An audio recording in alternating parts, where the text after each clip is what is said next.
So excited to give this lecture today. I'm going to say in a little bit why it's not the most important lecture of the semester, but it is a really important one, and it's enjoyable and a pleasure to share reasons for believing in God with you today. This is part one, by the way. There will be a part two.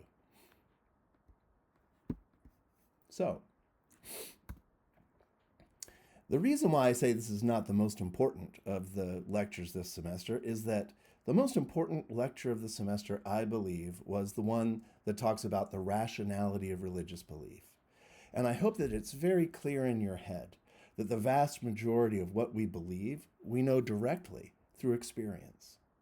Our memory beliefs, our beliefs about the external world, even your belief that I exist or your belief that you exist. These are things for which there's no good non-circular argument. It's just that if our cognitive faculties are functioning properly, we have the right experience and we find ourselves believing it.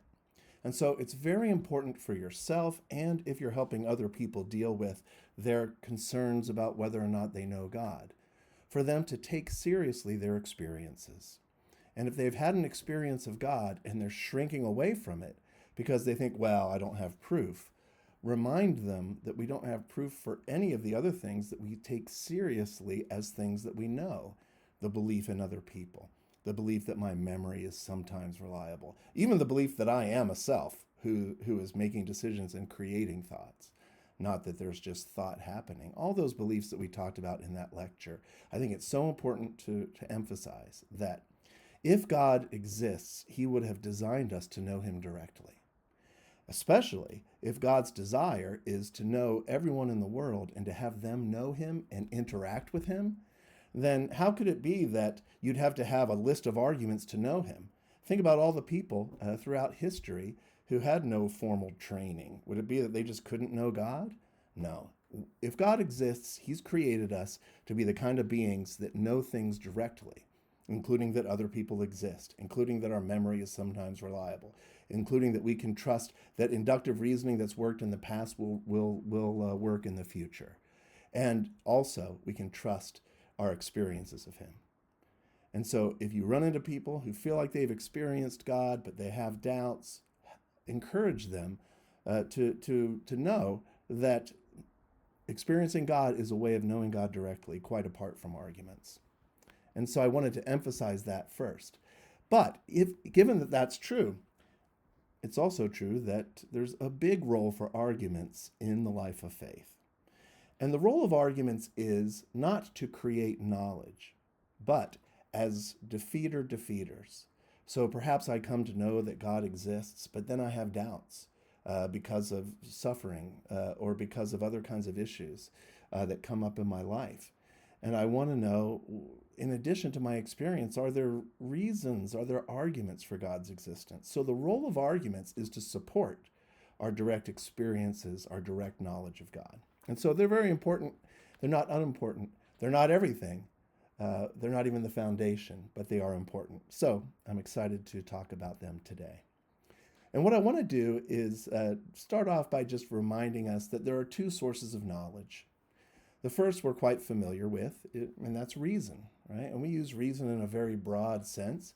A reason would include arguments, rational intuition, sense perception, the tools and the virtues associated with these things. If you think about the scientific method, we love the scientific method.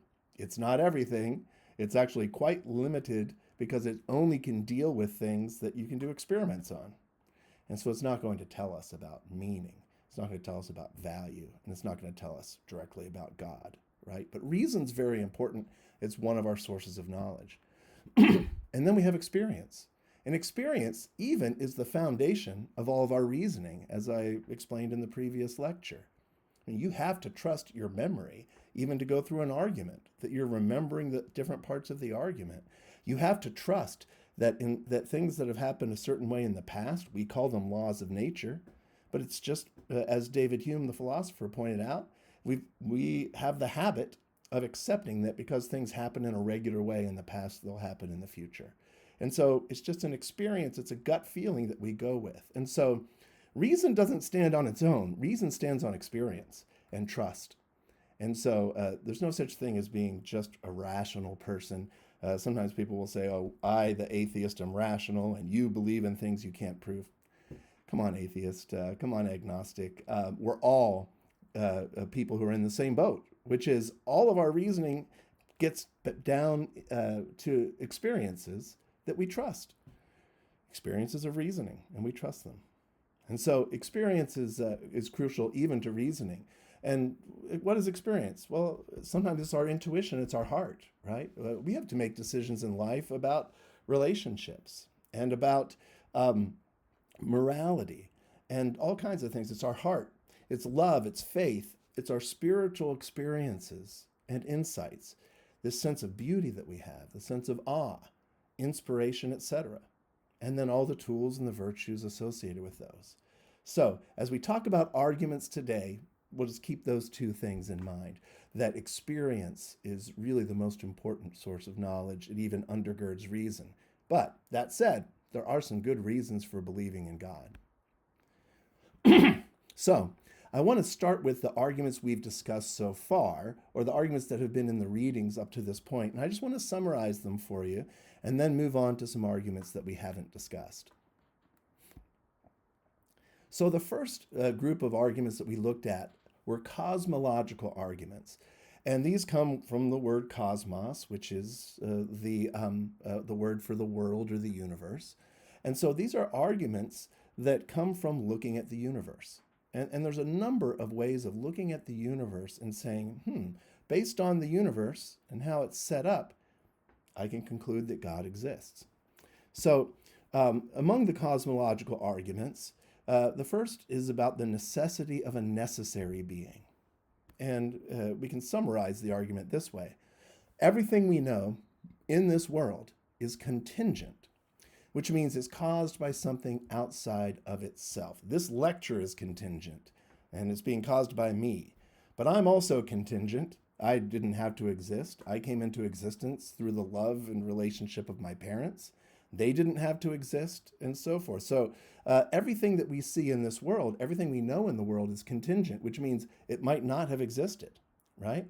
It is caused by something outside of itself. The universe, as we know it, is just a collection of contingent beings.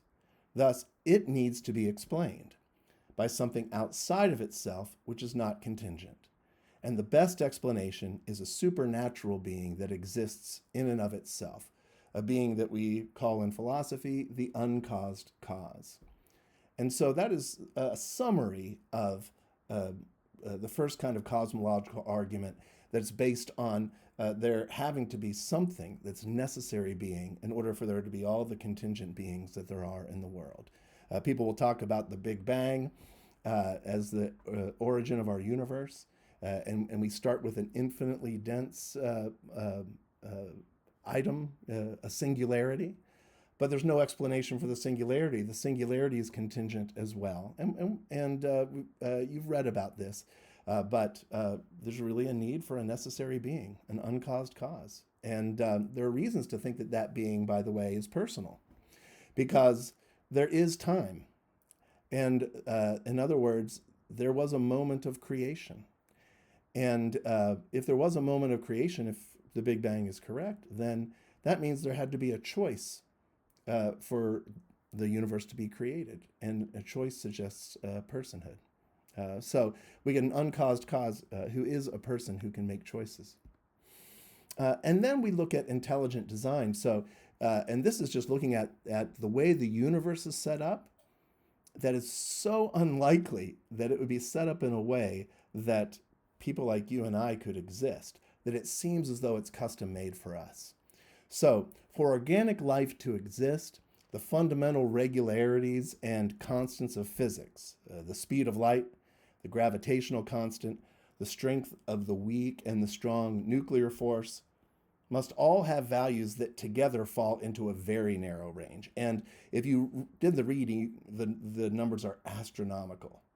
Pardon the pun, I don't know if that's a pun, but it's so, the odds against this happening are so large that you can't even imagine the number. So it's so unlikely that all of these factors would mix together in a way that could even create a universe with matter, let alone a universe that could, or into which could arise conscious beings like ourselves. So the probability of it happening is so negligible that it just makes more sense when you look at the universe that we're in to think that it was created by an intelligent designer who tweaked all of those many things so that we could exist. And that just is more reasonable than thinking that it's random. And we also talked about, or the book talked about, the multi-universe hypothesis, but that's a guess, and then a guess as well. It sure is lucky, though, that we ended up in the one, or one of the very few, that could sustain life. So I think these are really good reasons to believe in God. Cosmological arguments, to me, I find very convincing. And they don't take you all the way to a triune God who is Father, Son, and Holy Spirit. But I think that objective people should be able to look at these and say, wow, there is something to it. So those are the cosmological arguments. The second is kind of arguments about trusting our minds. And I referenced this earlier. We have implicit trust in our minds. You don't even think about it. You just go by your memories. Hey, there's an assignment that's due. There's a lecture I've got to watch for this class, and there's an assignment that's due this Friday. You just trust it. And then while you're thinking things through and you're writing out your answers, you're using reasoning, and you're just trusting that deductive reasoning is valid, that inductive reasoning is valid, and that there is a person who's different from you, who has a mind, who's your professor, who will read these things and will respond to you and grade them. So we have this deep trust in our minds. And scientists have deep trust in our minds as well. And atheists have them. And so what we want to do is think about, trusting our minds, does it make sense to trust them the way we do? On theism, if theism is true? And then what about compared to atheistic evolution? If it's true that there is no God and that we have come about through an evolutionary process, and that the mind I have is the end result of that process, should I feel comfortable trusting what my mind tells me? And if I've concluded through my thinking that I should be an agnostic or an atheist, do I have a good reason to believe that? That's the issue that we looked at. And so if we summarize this, our trust in our minds makes the most sense on theism. So it makes the way we trust our minds so implicitly, and the way we even use them in science, that makes sense. If there is an intelligent being and we are made in God's image, and he made us so that our minds would match the world, and not just the physical world, so that we could avoid getting eaten by saber-toothed tigers, but all the things we think about. Ethics and art and beauty and relationships and society and history, these more abstract things. If we're made in the image of God, then we can trust the trusting that we do, our implicit trusting of our minds, makes sense. On the other hand, it doesn't make as much sense if you're an atheist. And so if you're an atheist and you just trust your mind, so you believe that you trust all the things that we've talked about, all those experiences that lead you to reason, that leads you to trust the scientific process, then you can't turn to the issue of God and say, well, 98% of what I believe is based directly in experience because it feels right, but belief in God should have some other source. No. If you're an atheist who trusts your mind, you should at least be open to the idea of God existing. Right? Because everything in your mind is based implicitly through experiences. So you should be open to the fact that we know things implicitly through experiences. And so unless you've got a good argument that God doesn't exist, and there are none of those, then you might be an atheist because you just don't feel like God exists and you've thought it through, and you might be an open-minded person.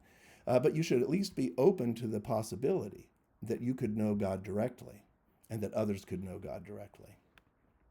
All right, so why do we think this? Well, think about evolution. Evolution is that we have these random genetic mutations, some of which enable us to survive to the point where we can reproduce, and then others don't. And so what you end up with is that you end up with creatures who are more and more suited to survive to the point of where they can reproduce. So they're more and more suited towards survival in their environment. So notice that evolution can be trusted to give us cognitive faculties that help us live on, not faculties that give us a true and accurate picture of the world. Those are two different things, especially regarding abstract concepts regarding value, relationships, meaning, and the existence of God. Evolution, again, would train our minds over time to be able to survive. That's quite different from finding truth. Now, there's some truths that you would find, but they're only the ones that are necessary for survival, right? So if you have that kind of a mind that's been created by atheistic evolution, you shouldn't be so confident that it's going to be telling you the truth when you're doing abstract reasoning. Now, Alvin Plantinga, who was my dissertation advisor at Notre Dame and who has won the Templeton Award, just a fantastic Christian philosopher, he's argued that it's irrational to accept evolutionary naturalism. That means evolution without God there to supervise it.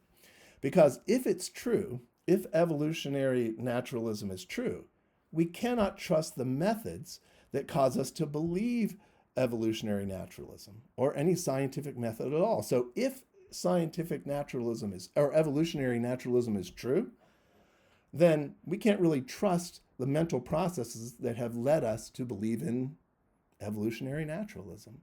And that's a short way, or that's a long way of saying something that could be said much shorter, which is that evolutionary naturalism is self-referentially incoherent. If you believe it, you have a reason for not believing it.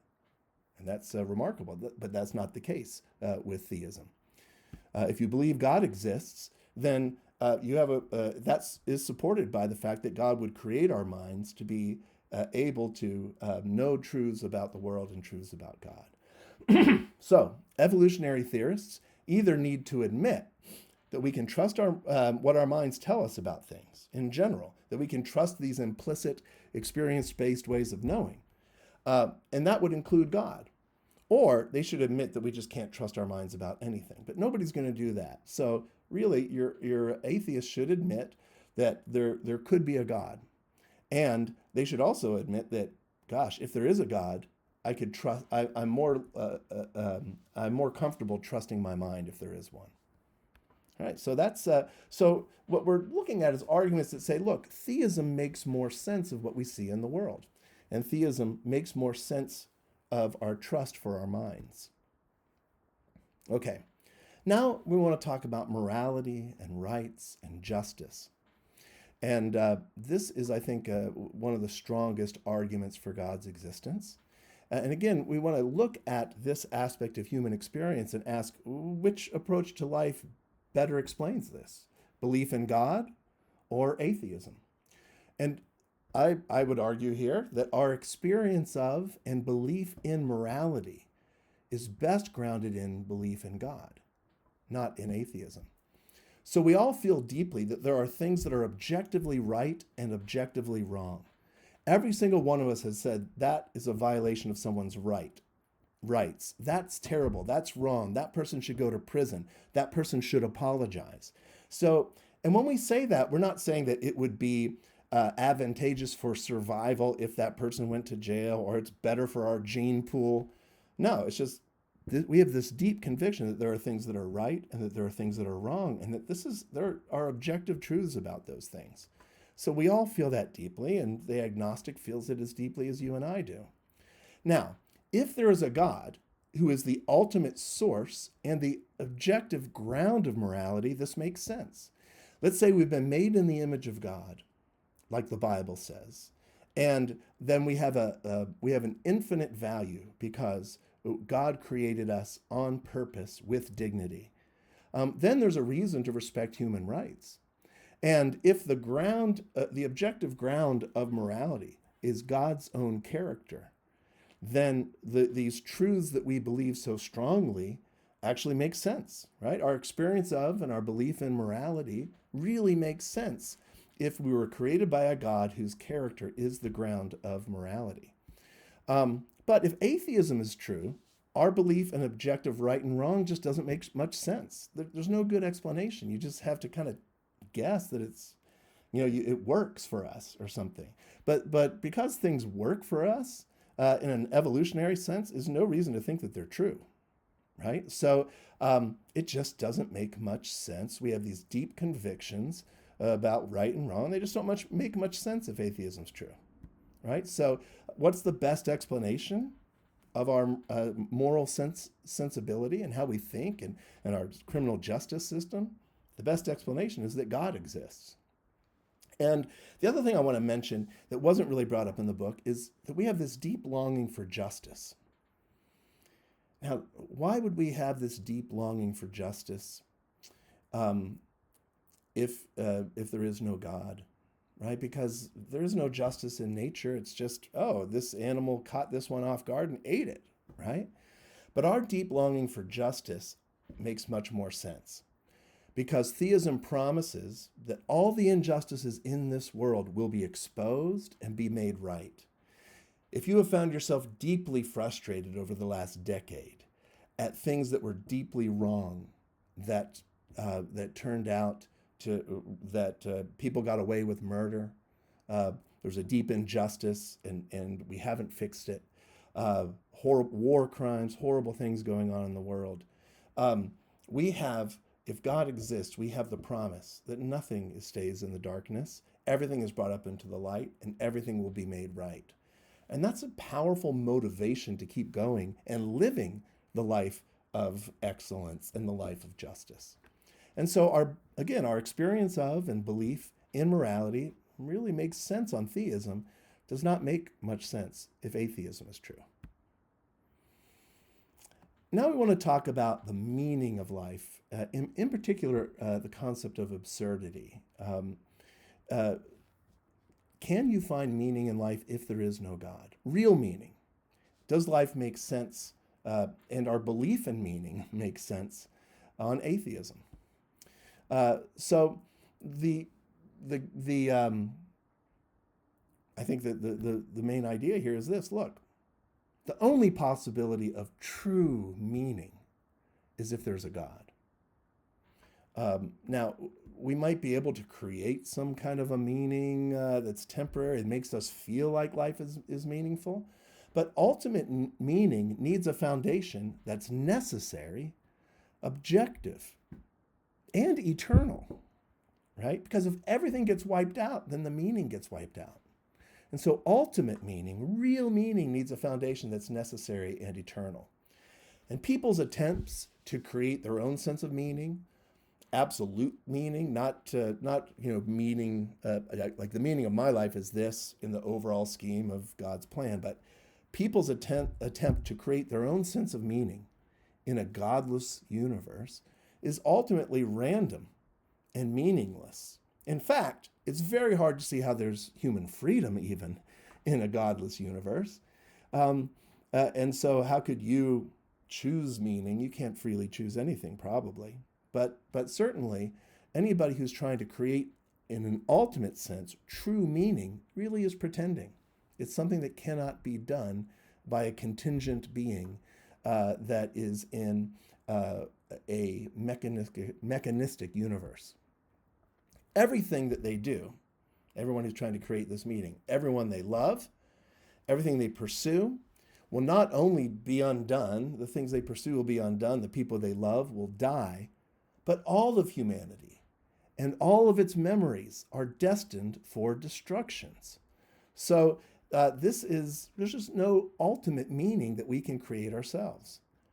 So ultimate meaning for persons like you and like me must be grounded in a divine person, because meaning is the kind of thing that only persons look for, and that only applies to persons, right?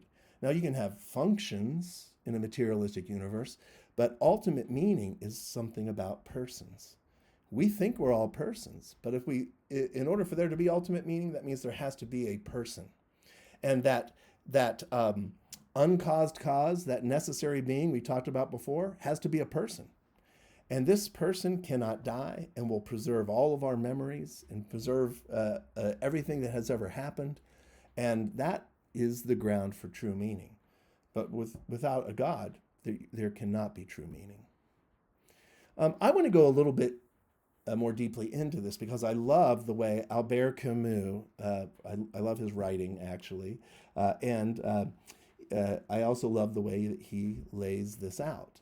And a lot of people think that Camus was an existentialist, and he said he's not, he's an absurdist. And his argument is that if God does not exist, then life is absurd. And I wanted to just talk a little bit more about that because I think it's profound, right? So this is what Camus says. All right, if atheism is true, we live in a purely physical, meaningless, and indifferent world, which means we might love the stars and we might love a hike in the woods, but the universe is purely physical. It's totally indifferent to us. Now, that by itself would not be absurd, right? That would just be a fact. This is a purely mechanistic and physical world. There's no meaning to it or whatever, and it's indifferent to us. That's not absurd. That's what it is. What about being a human being? Being a human being is not absurd. Now, what do we mean by being a human being? Why would you think that it's absurd? Well, a human being is teleological, which means the Greek word telos means the end or the purpose, the goal or the perfection of a thing. We are teleological beings, which means we think in terms of purpose. We're narrative beings, and so we're always looking for meaning, and we tell stories, and we believe there's an ultimate story, and that our stories are woven into it. And so we're teleological, we're purposeful beings who are always aiming at certain goals, right? So that's part of being a human being. We seek a meaningful life. We believe in values like truth and rationality, justice, goodness, and beauty. And we desire to persist, to live on. And we love and we strive. We place ourselves and others in narratives that give meaning. We have these specific desires. We have human aspiration. And so that's not absurd, right? There's nothing absurd about a being like us who has hopes and dreams and love and works for purposes and seeks meaning and builds relationships and community. Nothing wrong with that. That's not absurd. So what is absurd? Well, the absurd is this. According to Camus, we are in a purely physical, meaningless, indifferent world. He's an atheist, and this world is purely physical, meaningless, and indifferent to us. Add into that world a human being, and that's the absurd. The absurd is us, human beings, who seek a meaningful life, who desire to persist, who want the world to respond to us, ultimately for there to be meaning, for our loves and our hopes and our desires, our struggle for character and for justice and goodness. We want all of that to mean something. Now, that by itself isn't a problem, but we live within this purely physical, meaningless, indifferent world, and that is the absurd. And boy, if you read Camus, you get such a strong sense, both his fiction and his nonfiction, of people who believe in values and truth and rationality and justice, and the world is indifferent to them. And Camus thinks that we have to acknowledge this, and we have to acknowledge our condition, which is a horrible condition. We are like fish out of water, right? We have all these hopes and dreams and interests and pursuits and a desire for meaning, but we're in a purely physical, meaningless, indifferent world. And so that is an incredibly cruel kind of absurdity. And so that's the reality if there is no God. Remember, this whole thing starts with, if there is no God, ... But if there is a God, we don't run into this problem, do we? Instead of a purely physical, meaningless, indifferent world, we end up with a world that was created by God, perfectly designed for us, so that we could have all these things we believe in. All the things by the asterisk are real if God exists, and we were created for them, and there is no absurdity. To talk a little bit more about the absurdity, I wanted to mention something. So this is a reflection, and I hope you don't mind. I'm gonna read this reflection to you. I wrote this upon waking up in bed with my wife and my cats, and after I had been reading Camus, actually. So I want to share this with you because I think it captures the Camus' idea of the absurd so well. This morning I woke up lying by my wife, the calico cat wrapped around her arm, sinking into it. I touched the cat, and it murmured, and it fell more deeply asleep. The other cat, the tabby, sat nearby, gazing lovingly at her sister. The gentle light of the sun coming through the window, the relative warmth of the sun on our skins and furs. Two of those four creatures soaked it in. Two of them lived in it absolutely obliviously, and that was the cats. These cats, as cute as they are, have a problem. They do not know that we are all getting older. I have buried 6 cats in my lifetime. They will be lifeless, stiff, and burned into ash. I know this, and I'm actually thinking about this. I've buried 2 parents. They're embalmed in coffins at this instant, 6 feet under sun-washed, faint green St. Augustine grass in Houston, Texas, 800 feet away from a 12-lane highway where people are driving 85 in a 65 for God knows what reason. Now, my wife knows such things, but she's not thinking about them. For now, she's gazing at the cats, at the morning light, feeling the embrace of her husband. Both of us rest in the beauty of the moment and longing for connection to something greater, to meaning, to beauty itself, to goodness. But if the atheist is right, if Albert Camus is right, the world just is colliding particles, lifeless, compelled endlessly by impersonal, inalterable physical laws. The whole thing is silent as the deep expanse of space, the incomprehensible nothingness of a universe expanding violently towards its own complete and unalterable end. A cold loss of all energy, perhaps, and then nothing, or maybe a violent collapse into the same nothing. If Camus is right, then of the 4 creatures who woke up in bed, only 2 are blessed. And they are not me, and they are not my wife. Only 2 of them belong to this world, and it's the mechanical cats. It's not the human beings. 2 of those creatures, due to a lack of reflection and foresight, a lack of desire for anything but what is attainable, due to being purely material manifestations of the physical universe, they're unjarred. They're at home in the world. They're feeling the warmth on their fur. They're sleeping. They're purring. But 2 of us are not. We can't. Well, my wife did for a while. But we can't always when we think about it, right? Laura and I are absurd. Why are we absurd? We are creatures of attachment, if Camus and atheists are right. We want meaning and goodness and beauty to be transcendent and lasting. We tell ourselves stories to live by, narratives in which things have meaning, ultimate purpose and meaning. We see love as something real, outside of the absolutely closed, cold, meaningless laws of physical necessity. The cats belong. They are nature's mechanical menagerie. Laura and I are cruel mistakes, if atheism is true, if Camus is right. So, I wanted just to take the time to reflect on that, right? That this is a big difference. Atheism does not make sense of the human experience.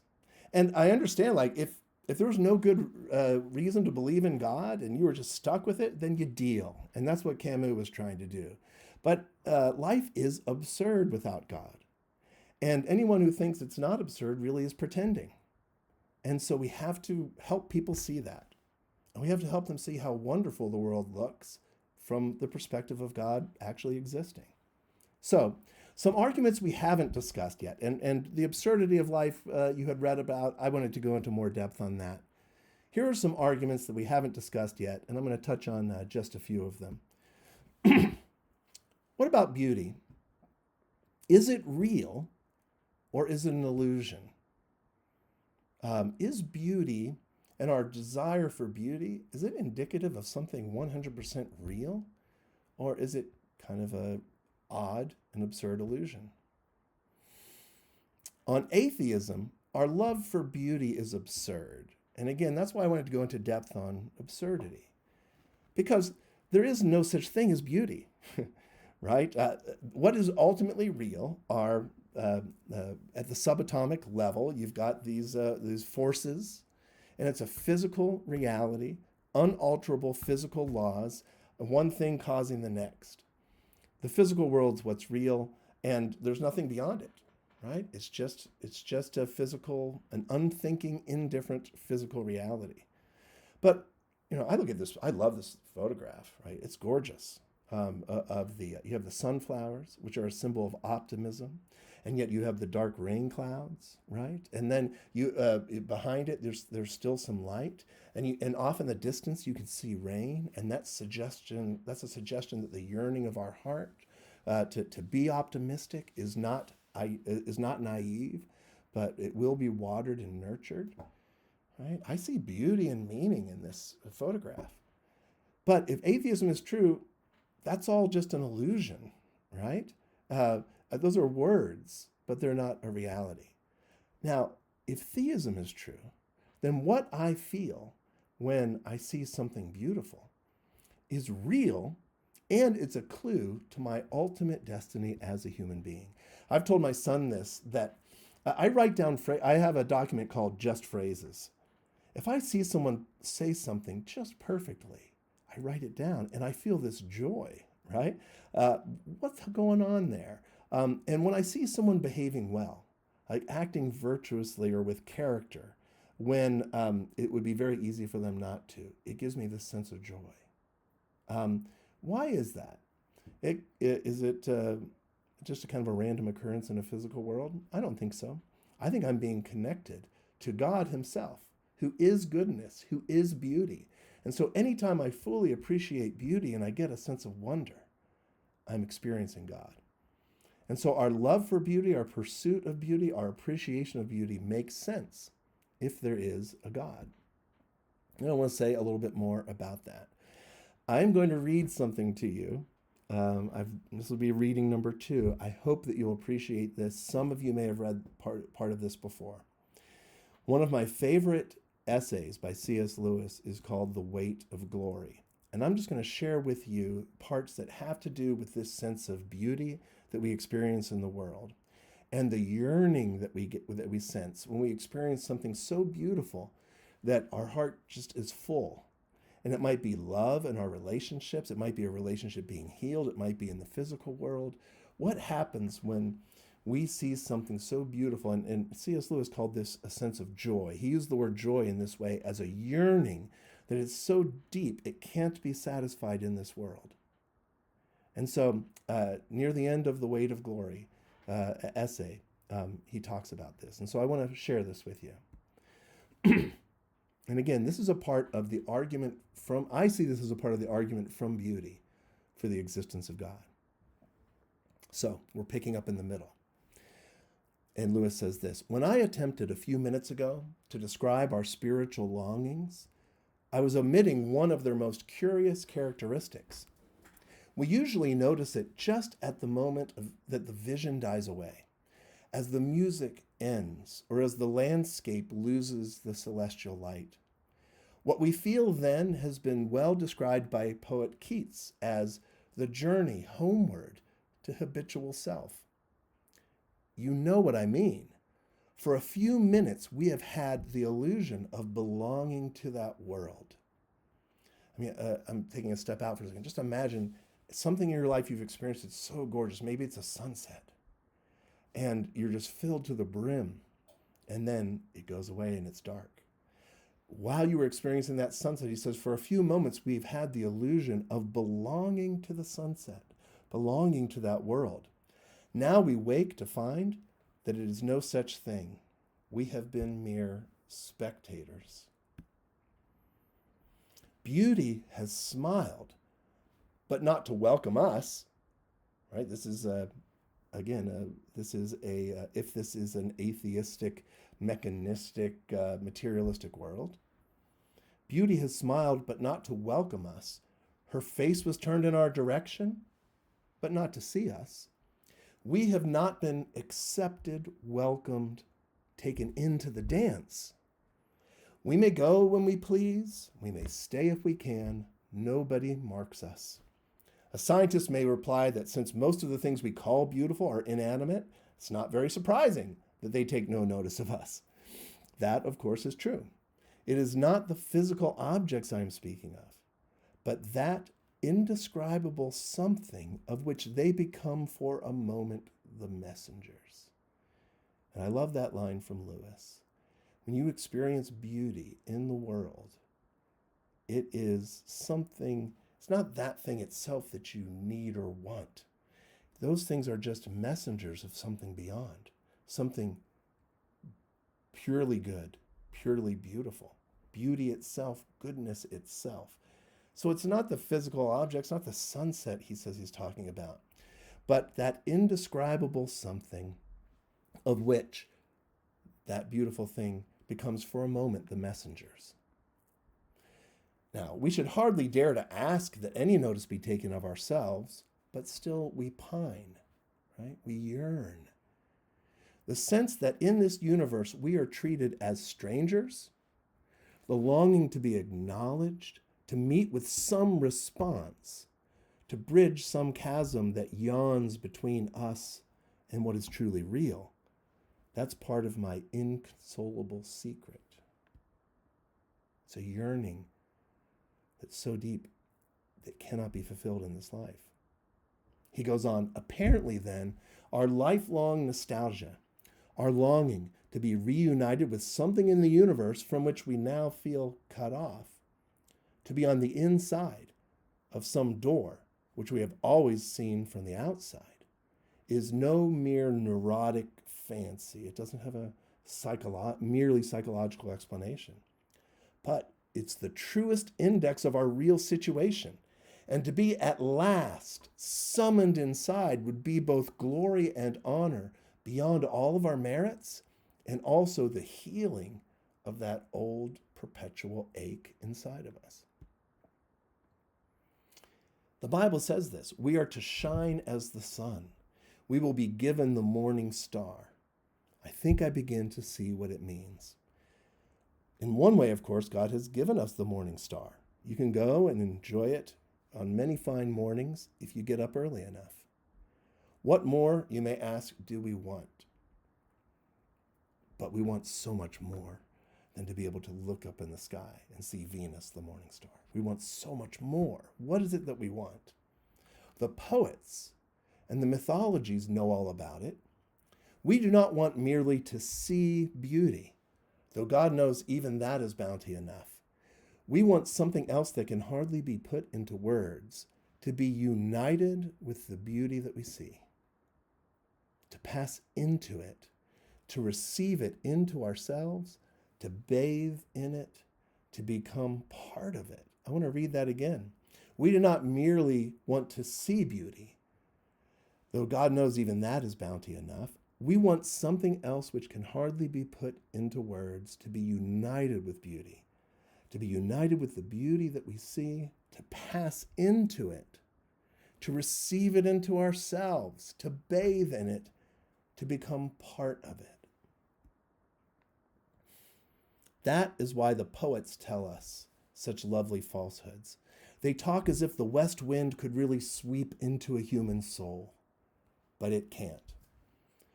They tell us that beauty, born of murmuring sound, maybe the murmuring sound of my cat, right, will pass into a human face, but it won't, or not yet. For if we take the imagery of Scripture seriously, if we believe that God will one day give us the morning star and cause us to put on the splendor of the sun, then we may surmise that both the ancient myths and our modern poetry, so completely false as history, may be very near the truth as prophecy. At present, we are on the outside of the world, the wrong side of the door. We discern the freshness and purity of morning, but they do not make us fresh or pure. We cannot mingle with the splendors we see, but all the leaves of the New Testament are rustling with the rumor that it will not always be so. Someday, God willing, we shall get in. We shall get in. We will be merged with beauty itself, with goodness itself, with justice itself. That's the ultimate promise. And I'm going to talk more about this in a few minutes. Like, what is the promise of God? And how does it connect to our love for beauty and our desire for goodness and for justice? There's a promise in Scripture, not just that we will be able to see beautiful things. We will be completely beautiful, and we will be one with the beauty, with beauty itself, who is God. And not only are we going to see good things, but we're going to be completely good, and we're going to be one with goodness itself, which is God. That's the promise of Scripture. That's a much more exciting vision of beauty and goodness than anything that atheism can offer. And it makes more sense of our yearnings. So, we'll finish up by talking about some related issues. What about love? Is love real?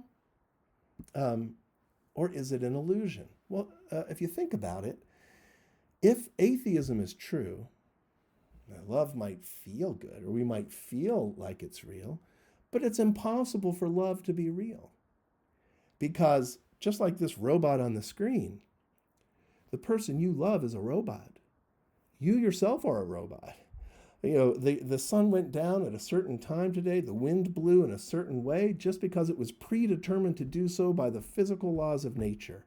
You're just a part of nature, and you were pushed by these physical laws.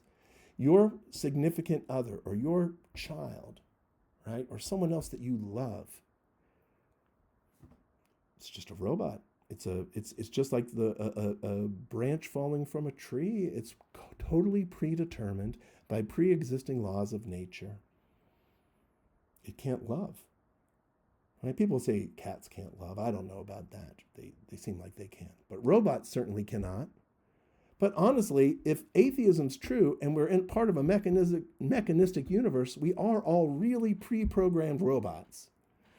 This love that I feel is a program, and the person that I love is a program. So on atheism, love is an illusion, and that's horrible.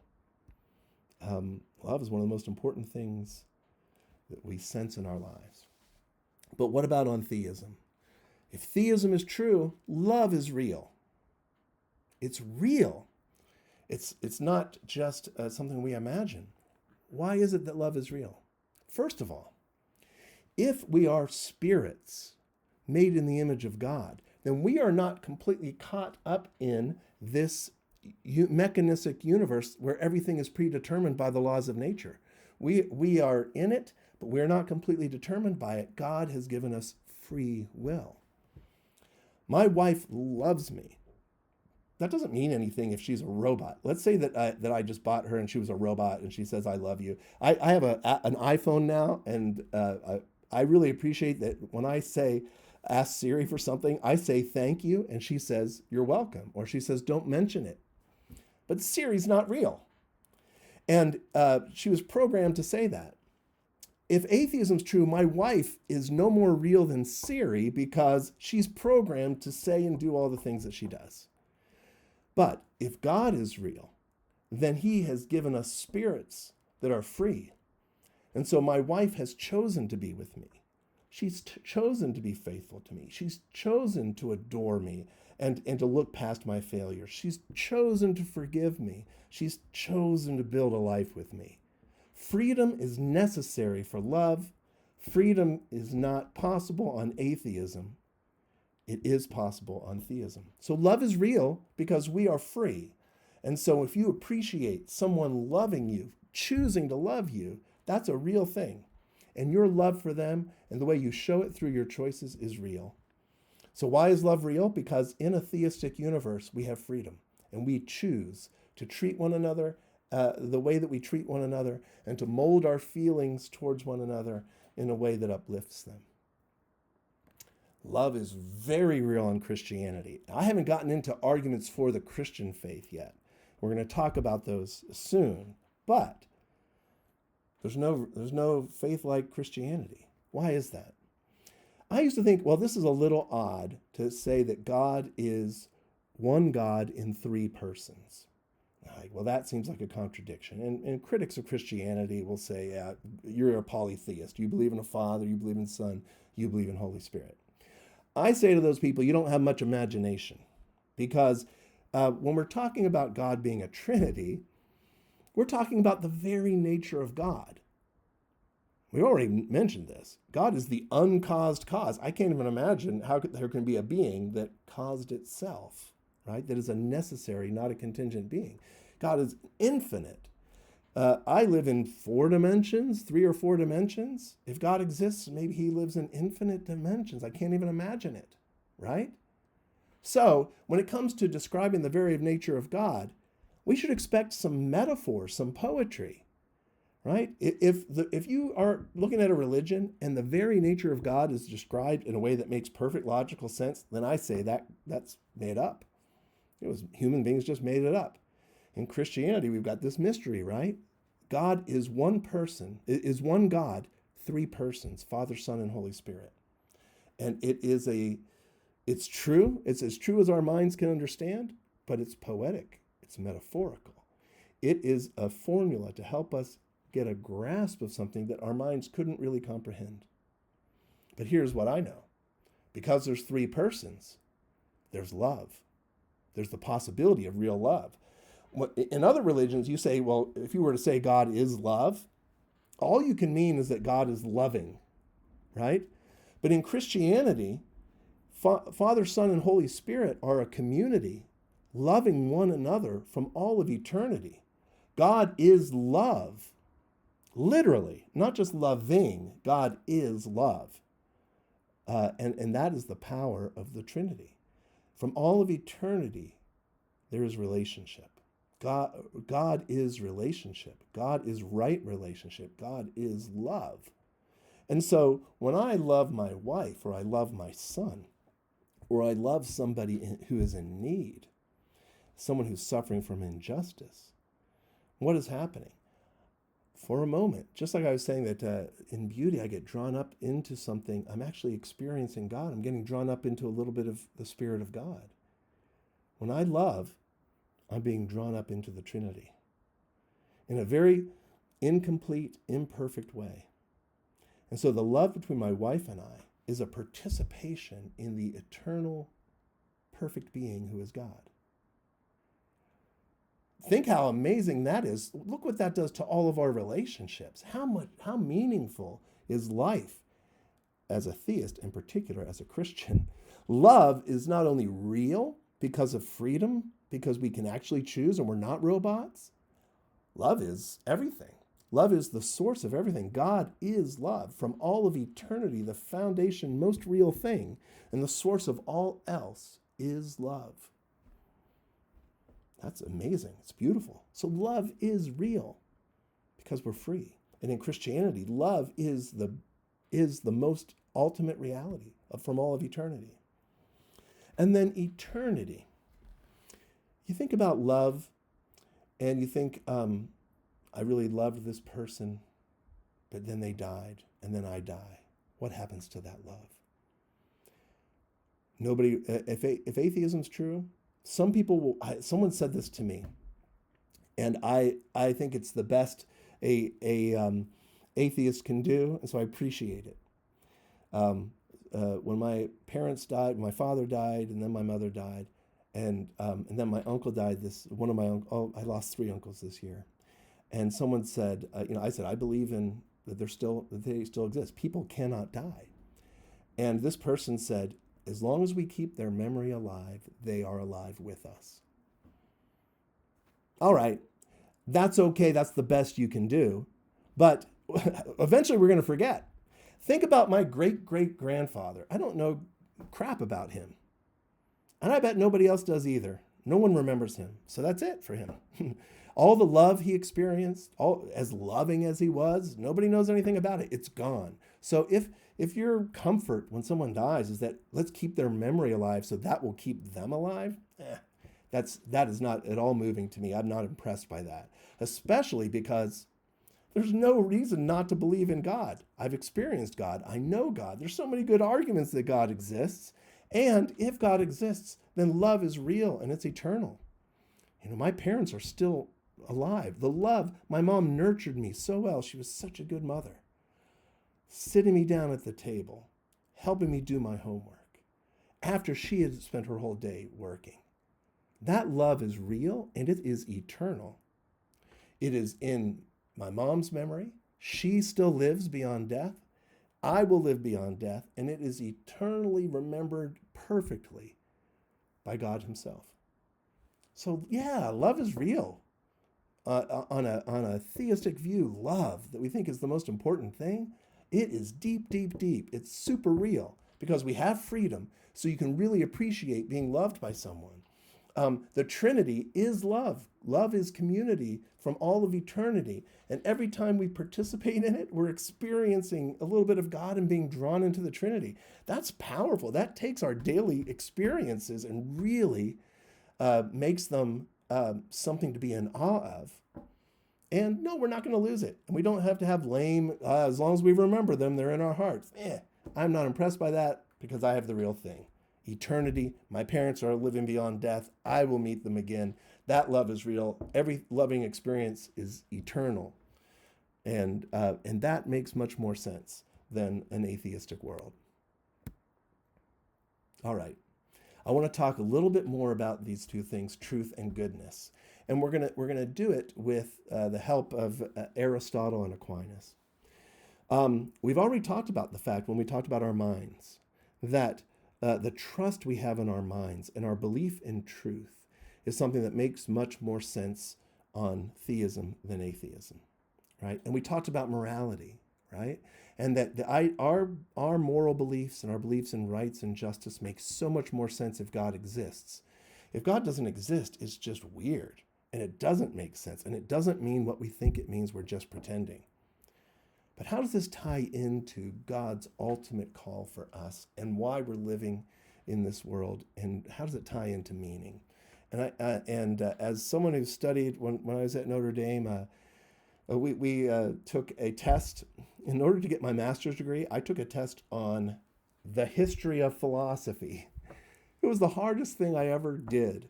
I studied all summer, hours for that. And I fell in love with the work of Aristotle. And then Aquinas was a Christian philosopher who came along in the Middle Ages, and he loved Aristotle. I think Aristotle got so much right, given his time and his culture. He didn't get everything right, but so much right just by looking at the general revelation out there in the world. And then Aquinas gives a wonderful version of Aristotle where he adds the perspective of Christianity. But they have something for us today to help us wrap this up. And that is a reflection on who we are as human beings. What are our truly human desires? And so if we look carefully at human beings, we get an argument for the existence of God. And so we're going to have some insights from Aristotle and Aquinas. So all thanks to them and what they allowed God to do through them for this little argument. So what Aristotle says is that we are pursuers. At the very beginning of his book on ethics, he says, all inquiries, all actions, all sciences are aimed at some good. The word there is telos. You remember earlier I said that humans are teleological. It's the good, the aim, the perfection of a thing. He says everything we do, every science, every activity is aimed at some telos, some good. He says the good then is that at which all things aim. So in the first sentence, he points out something profound about us, that's different from any other living thing. And that is that we make free, rational choices towards things that we think are good. And so that is a fact about us every day. If you think about how your day has gone so far today, you've made choices that aim towards one thing after another, in each case seeking something good, true, beautiful, or loving. When you get up in the morning, you take a shower, you eat breakfast, that's to give you energy so that you can take care of your kids or so you can do your work. So everything we do is aimed at something good, true, beautiful, loving. Now, to go with the theme of today's lecture, does this make sense on atheism? Does it make sense? Aristotle says that that sort of thing would not be meaningful if there was not an ultimate end for everything that we're doing.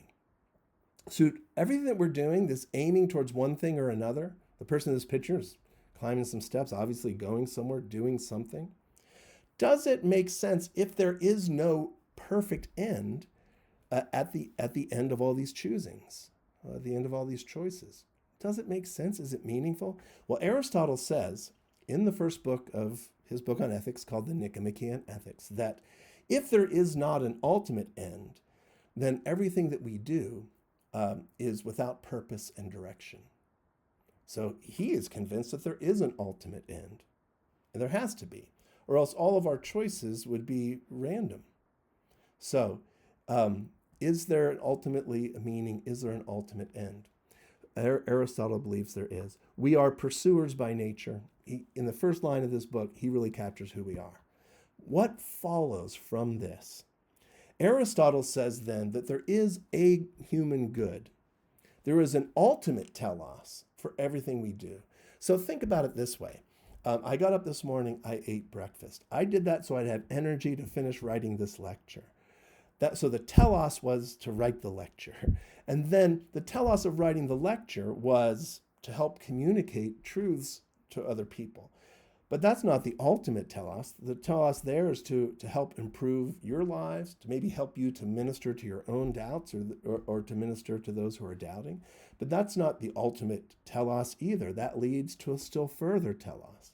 And there's other ways of describing this. I'm doing this so I earn the money I make for teaching this class and that sort of thing. But everything we do aims towards some good. And then that good is for some further purpose. And then that good is for some further purpose. Well, there must be an ultimate purpose, an ultimate human good or telos, beyond which there's nothing else for us to choose, or the whole thing would go on infinitely and have no meaning.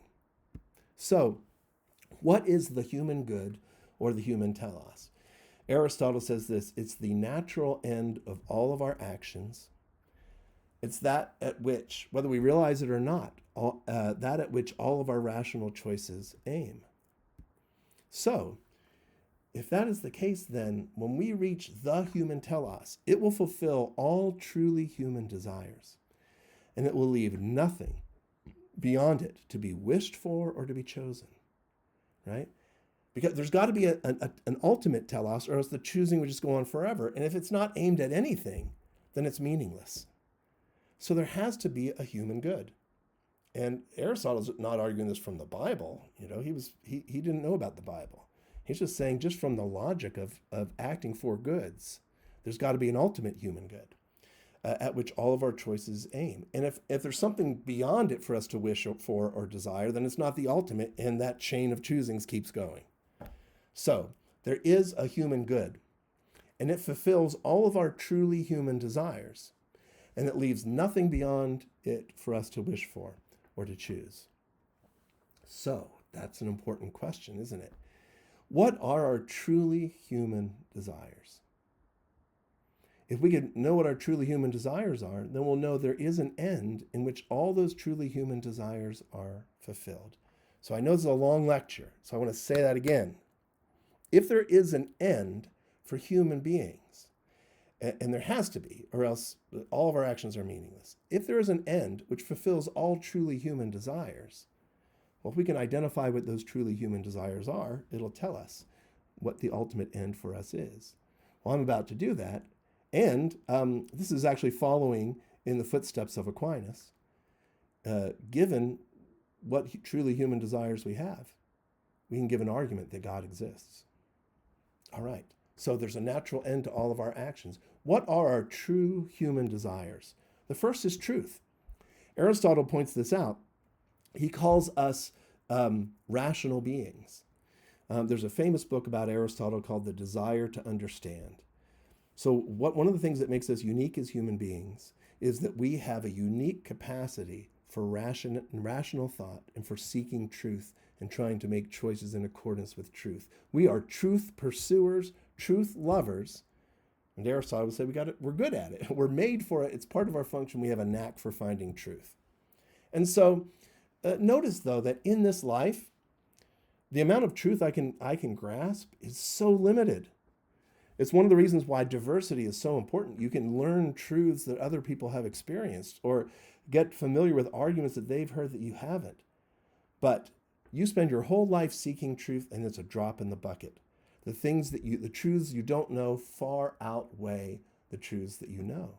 And so what you would be stuck with is this natural curiosity that is unsatisfied in this lifetime, right?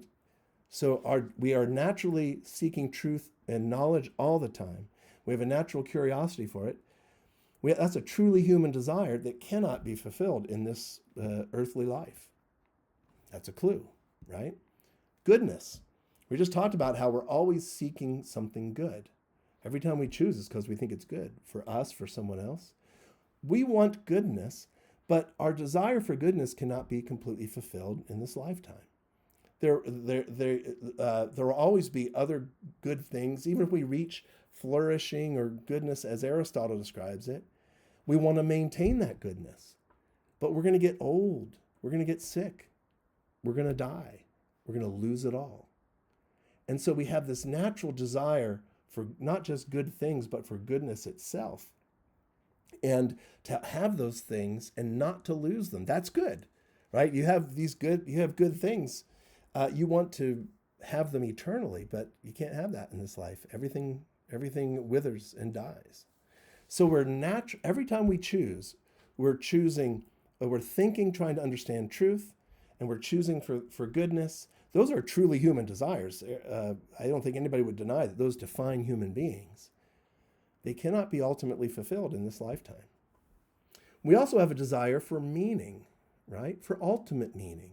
And notice what meaning is. It's actually a connection or a combination of truth and goodness, right? We want to know the meaning of things, and we want to live and then choosing to live in accordance with the truest meaning of life and the universe is good.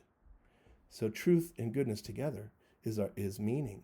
We want identity. We want to know who we are, and we want to fulfill who we are. We want to know why are we here on this planet, and how can I fulfill the reason I'm here for, what I'm here for? Well, that's identity, right? And notice that's connected to truth, goodness, and meaning as well, right? So we want truth and goodness.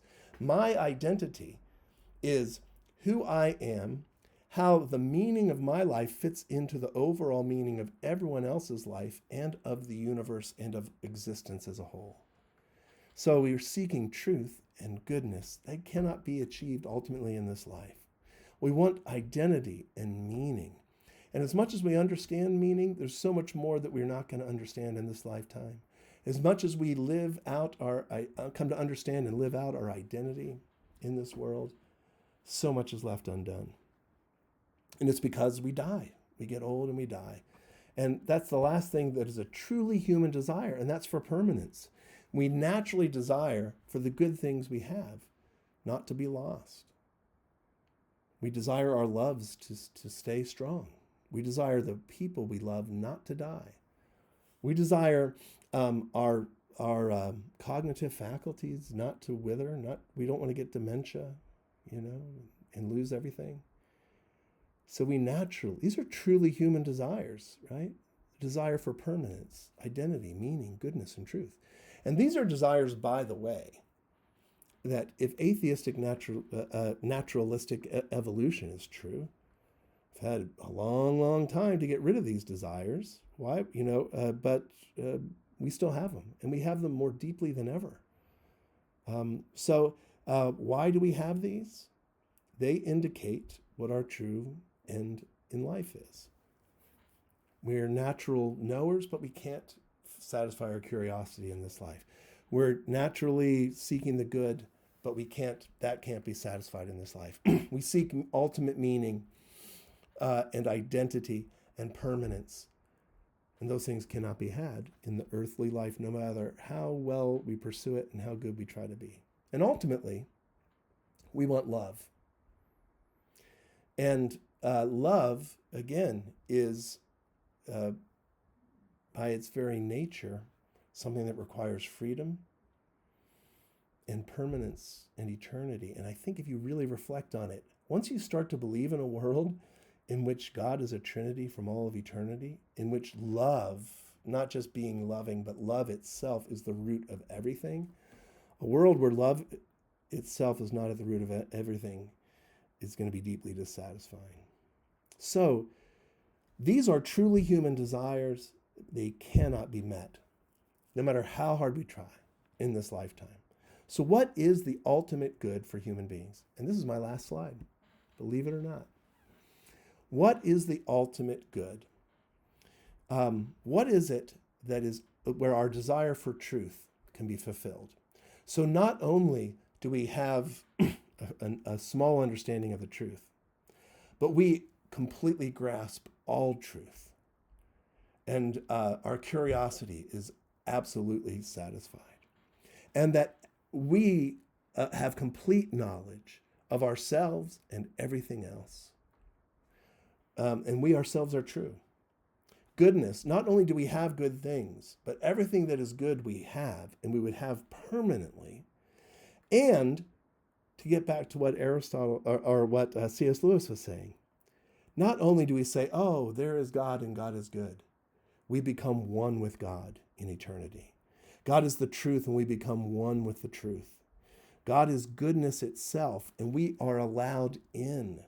God is beauty itself and we become one with the beauty that we see.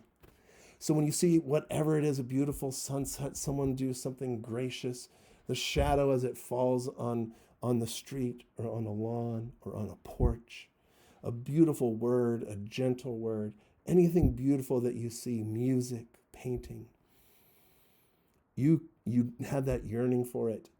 You can actually be united with it. That's the promise. That is the ultimate end for humanity, that you be united with all truth, that you be united through all goodness. In that, you will find all meaning.